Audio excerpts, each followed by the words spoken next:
welcome to the first episode of my How to Get into Grad School series. Today we're going to be talking about letters of recommendation.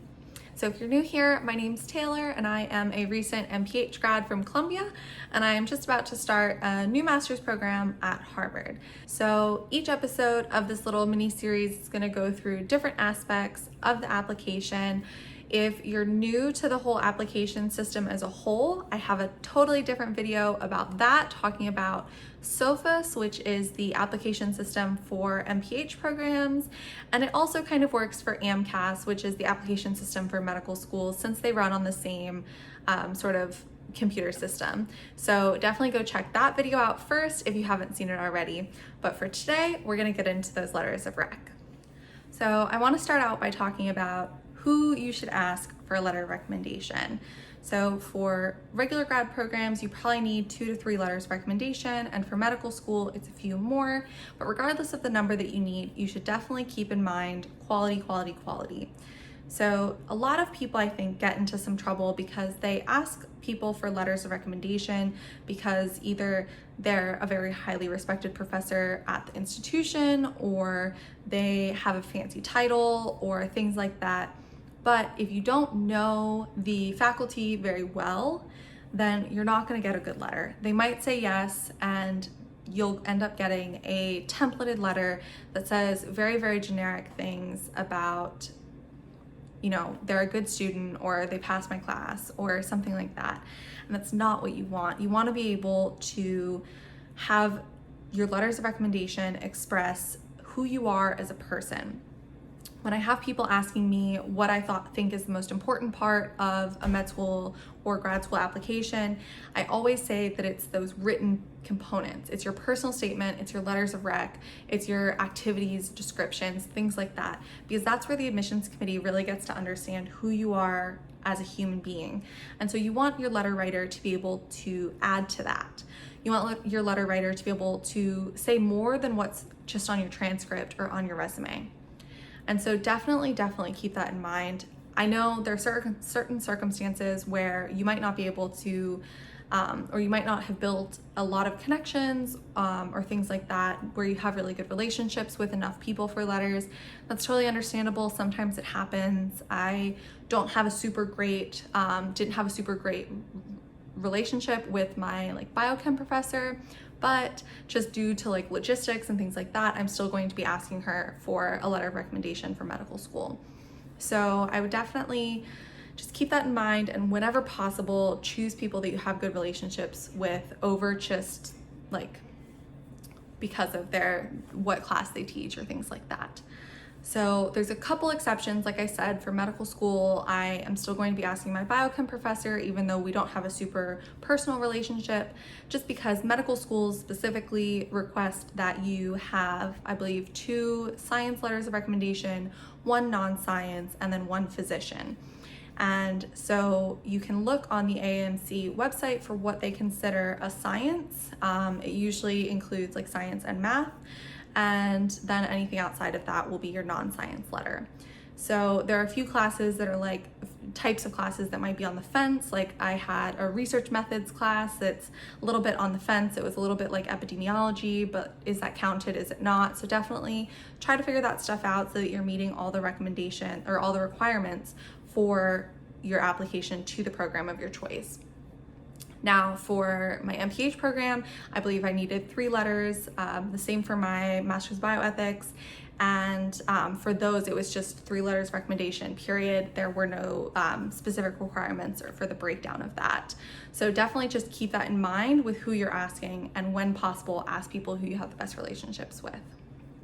So now let's move on to what can be the scariest part of the letter of recommendation part, which is actually asking for those letters.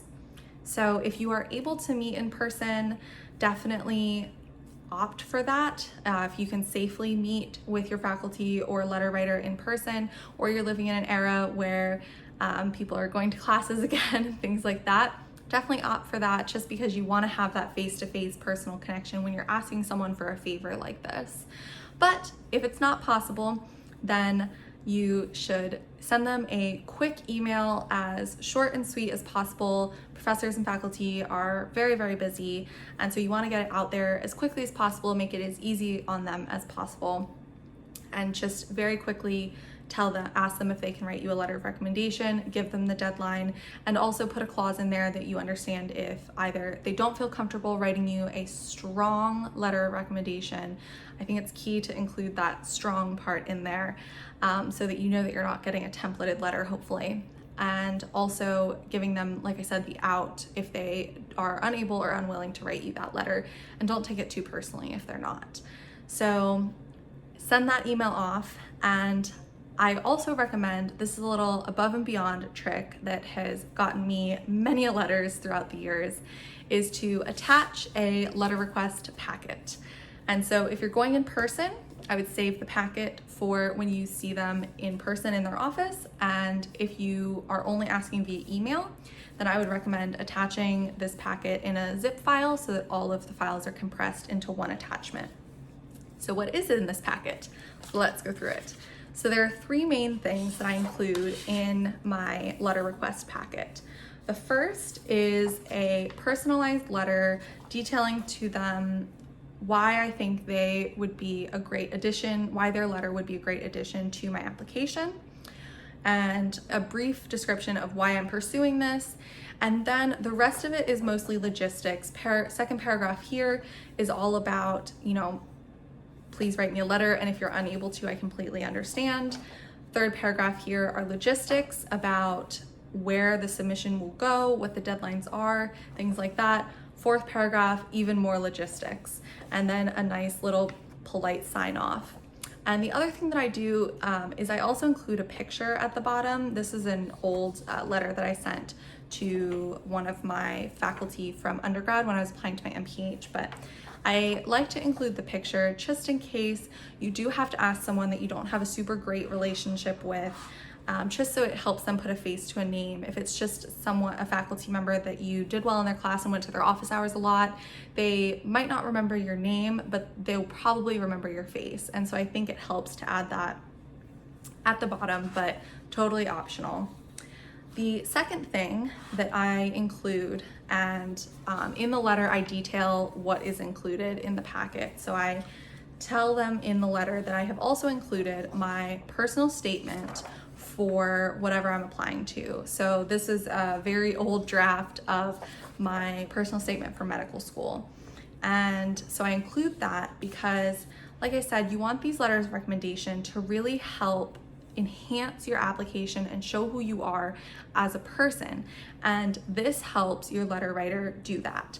So by giving them your personal statement that's really a detailed account of why you're pursuing whatever you're pursuing, why you're pursuing medical school, or why you're pursuing an MPH, or why you're pursuing bioethics in my case, it really helps them understand and build that into, sort of thread it through their letter of recommendation for you. And that just helps it be even more personalized. The third thing in the packet also helps with that personalization, and it's a copy of your CV. So I just staple and put in my my CV into the packet, just so that my letter writers are aware of what I've done. And a lot of times people will be aware of part of your academic career and not so much the other. So for example, my research PI in undergrad was obviously very, very aware of my research activities, but not so much some of the organizations and other achievements that I'd had. So including that for him made it easier for him to tailor the letter to me and talk about some of my other accomplishments and things like that. Because that's really what your letters of rec are. It's other people hyping you up so that it can really expand on your transcripts and your resume and your CV and all of that. And other people are backing you up and saying that you're a great fit. So give your letter writers as much as you can to help them understand why you're a good fit, because if they understand why you're a good fit, it'll come across in their letter. And the last thing is just be sure that you are polite with the time frame that you're giving them. So like I said, faculty and physicians are very, very busy people. And so you want to make sure that you're giving them enough time to write the letter.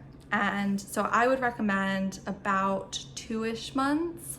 You can give or take a little bit based on, your perception of the situation.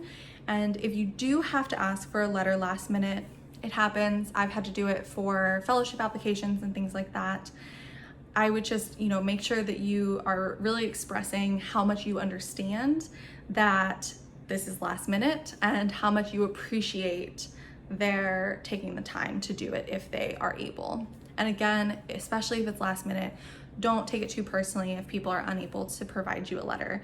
Some things just, people are busy and it's not possible. Faculty get requests like this all the time, but hopefully in providing like a nice fancy packet like this, you are going to really be a showstopper to your letter writer and get all those great letters to get you into the program of your dreams.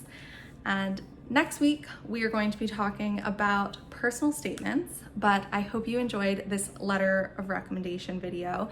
If you did, comment below. And if you want to see next week's video on personal statements, be sure to subscribe and hit the bell so that you don't miss it. And I will see you guys next week.